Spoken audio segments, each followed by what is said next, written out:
કે દીકરા કોઈ જોડ માગતો નહીં, બેઠી છું તારા બાપની માતા, બેઠી છું રોમ મારી મેલડી, બેઠી છું ઉગતા પોરની મેલડી, અરે બેઠી છું ખુખાર મેલડી.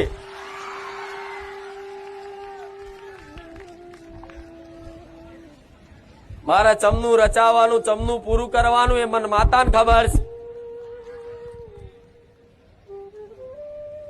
તારી બુદ્ધિ ના વાપરતો હું બેઠીશ.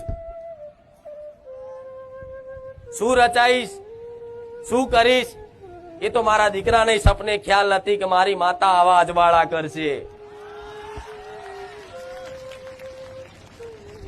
પણ આજે બોલ્યા તોલ કરી અને સમય બનાવ્યો, અને સમય કદાચ મારા ભાવિક ભક્તો વચ્ચે યાદ કરાઈ અને બે શબ્દોની વાતો કહીશ. સમ કે મારા જેવી વાઘ જેવી માતા તમારા ઘેર બેઠી છે.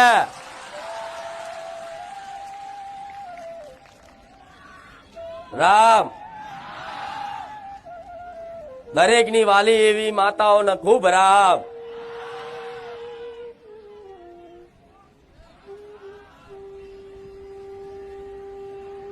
રામ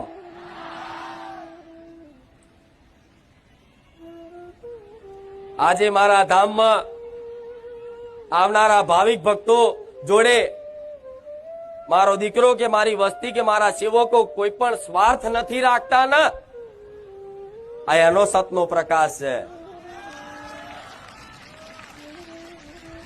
દુનિયા વિચારે છે ને એવું તો શું છે, એવી તો ચેવી ભક્તિ કરી છે કે આવી માતા જાગૃત બની અને આવા જબરા આવા હળાહળ કળિયુગમાં જાગતા પરચા આલેસ. એવી તો શું સાધનાઓ કરી હશે, એવી તો ચેવી તપસ્યાઓ કરી હશે, એવા તો ચેવા મંત્રો વાપર્યા હશે